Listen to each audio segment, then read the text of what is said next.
अस्सलाम वालेकुम, कैसे हैं आप सब लोग। मैं उम्मीद करती हूँ आप सब लोग खैरियत से होंगे। अल्लाह पाक आपको हर परेशानी, हर बुरी बीमारियों से महफूज रखें, आमीन सुम्मा आमीन। आज हमारे घर में इफ़्तार पार्टी है, तो इफ़्तार पार्टी मेन्यू में क्या बनाने वाली हूँ तो वो मैं आप लोगों के साथ शेयर करूँगी। ये मेरा छोटा सा रूम है, इसमें मैंने प्लांट्स रखे हुए हैं, मुझे प्लांट्स का बहुत शौक़ है। तो प्यारे प्यारे से क्यूट से प्लांट्स हैं मेरे पास, ये सारे प्लांट्स हैं, मुझे बहुत अच्छे लगते हैं घर में प्लांट्स होना।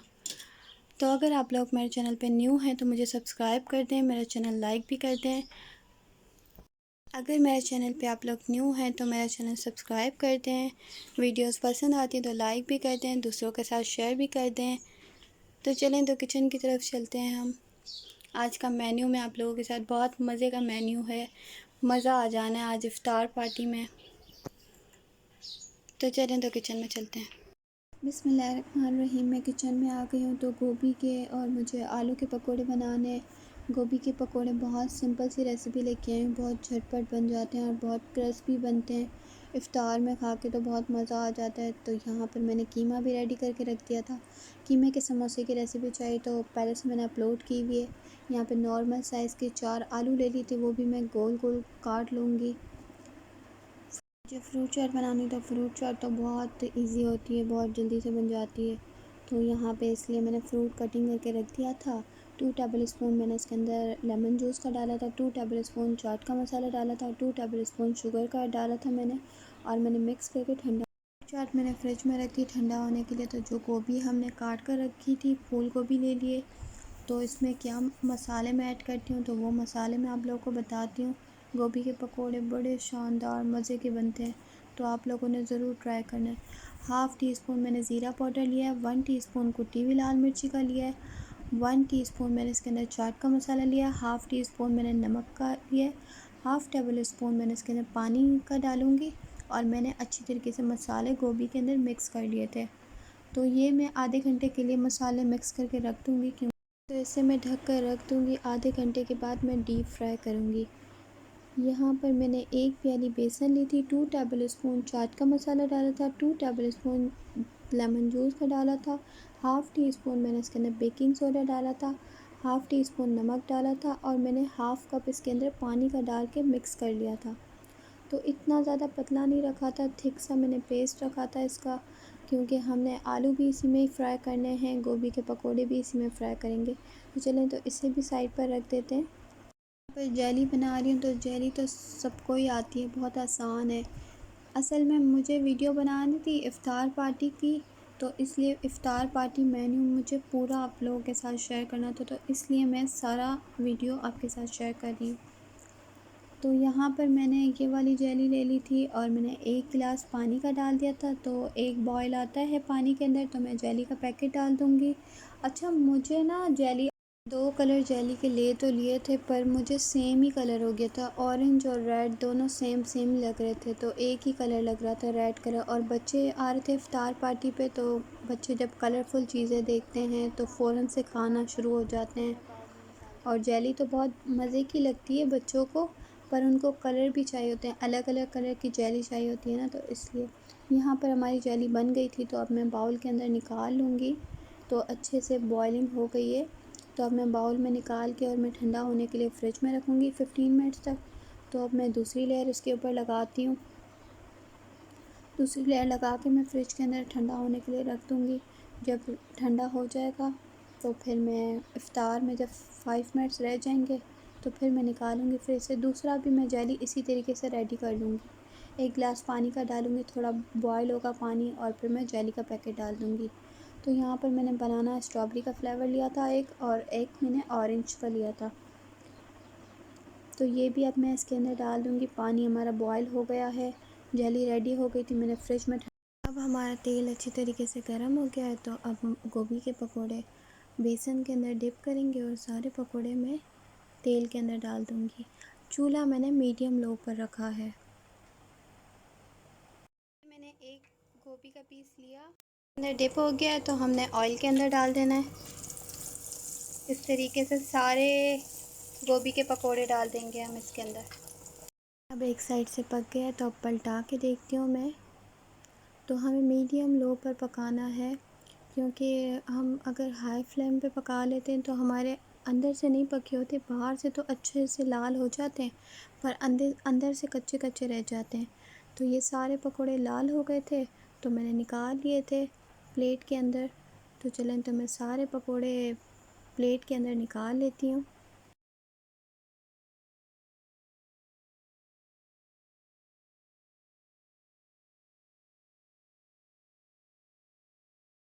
सारे पकोड़े अच्छे से पक गए थे तो मैंने प्लेट में निकाल लिए हैं। तो अब मैं आलू के पकोड़े फ्राई कर लेती हूँ इसी तरीके से। चूल्हा हमने आलू के पकोड़ों में भी मीडियम लो ही रखना है। इसी तरीके से मैं सारे पकोड़े आलू के डाल दूँगी फ्राई पैन में, और जब लाल हो जाएंगे अंदर से पक जाएंगे अच्छे तरीके से तो उसे भी मैं इसी तरीके से प्लेट में निकाल के रख दूँगी। तो देखें सारे पकोड़े मैं वन बाय वन आलू ले रही हूँ और मैं बेसन में डिप कर रही हूँ और मैं फ्राई पैन में डाल रही हूँ। तो इसी तरीके से सारे पकोड़े मैंने डाल दिए। सारे आलू के पकोड़े भी मैं निकाल लेती हूँ अच्छी तरीके से, ये भी लाल हो गए, फ्राई हो गए। देखते हैं हम कितने मज़े के लग रहे हैं। देखें अभी से मेरे को तो भूख लग रही है।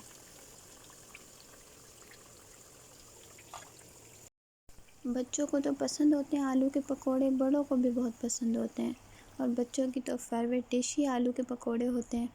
तो रमज़ान में स्पेशली बच्चों को आलू के पकोड़े चाहिए होते हैं।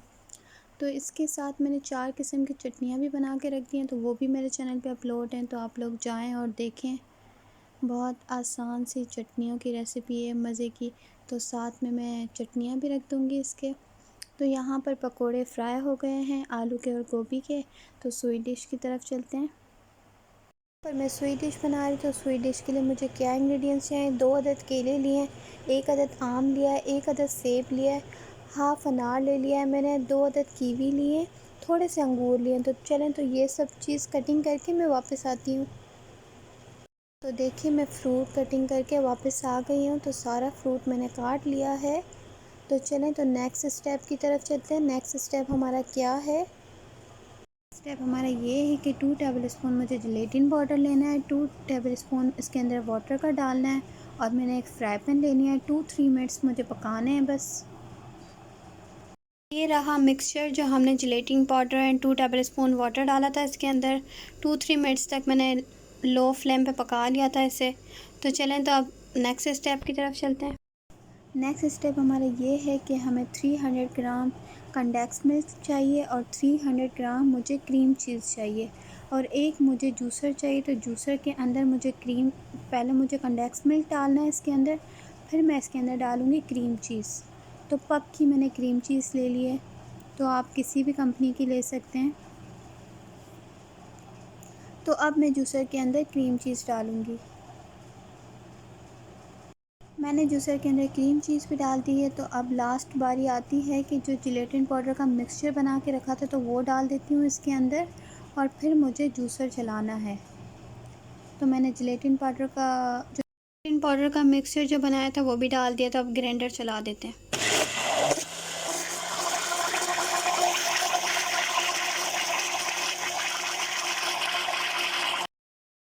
अब हमारा मिक्सचर रेडी होने वाला है, तो मैं अब बंद करूँगी जूसर और मैं इसे साइड पे रख दूँगी। मुझे एक मोल चाहिए। अच्छा मैंने छोटा मोल ले लिया था, तो आप लोग ये गलती ना कीजिएगा। फिर मैंने बड़ा वाला मोल ले लिया था और मैंने उसे भी ग्रीस कर लिया था, और फिर मैंने सबसे पहले फ्रूट की लेयर लगाई थी। उसके ऊपर जो मिक्सचर बनाया था जूसर में, वो मिक्सचर मैंने पूरा डाल दिया था। तो मैंने मोल चेंज कर लिया था क्योंकि जगह नहीं थी मिक्सचर किसके ऊपर मैं डालती, पूरा फ्रूट से फुल हो गया था। तो इसलिए फिर मैंने बड़ा मोल ले लिया था। तो आप लोग भी बड़ा मोल ले लीजिएगा, तो फिर इजीली हो जाएगा सब। तो अब मैं फ्रिज में रख देती हूँ 3 to 4 आवर्स के लिए ठंडा होने के लिए। तो जब तक ठंडा होता है फिर हम इसे निकालते हैं। तो फ्रिज में रख देती हूँ मैं। यहाँ पर मैंने फुल्कियाँ दही बड़े बनाने, तो दही बड़े के लिए मैंने फुल्कियाँ बना के रख दी थी। अगर आपको फुल रेसिपी चाहिए तो मेरे चैनल पे जाएं, मैंने फुल रेसिपी अपलोड की हुई है। तो ठंडा पानी ले लिया था, ठंडा दही ले लिया था, उसके अंदर मैंने शुगर मिला लिया था।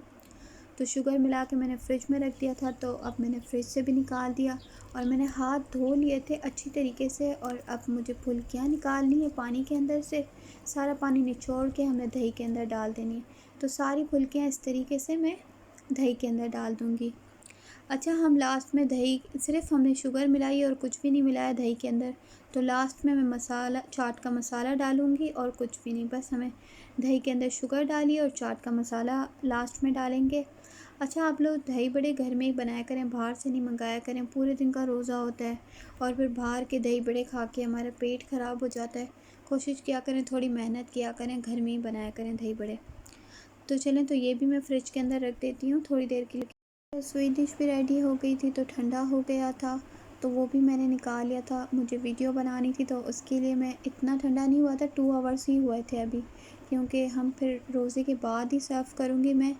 तो ये देखें, मैंने कटिंग करके भी दिखाया है। तो अब मैं ये वापस फ्रिज में रख दूँगी और ज़्यादा ठंडा करने के लिए, क्योंकि जितना ठंडा होगा ये उतना मज़ा आएगा खाने में, क्योंकि इतना मज़े की डिश है ये। और ठंडा ठंडा खाकर तो पेट में ठंडक हो जाती है। तो चलें, तो चलती हूँ, दुआ में याद रखिएगा। यहाँ पर मैंने दस्तरखान भी बिछा दिया था और सारी चीज़ें इस पर मैंने सजा दी थी। तो चलती हूँ, दुआ में याद रखिएगा। अगर मेरी वीडियोस आप लोगों को पसंद आती हैं तो लाइक कर दिया करें मेरी वीडियो, सब्सक्राइब भी कर दिया करें, तो मेरी आने वाली वीडियो की नोटिफिकेशन आपको मिल जाया करेगी। चलती हूँ, दुआ में याद रखिएगा। अल्लाह हाफिज़।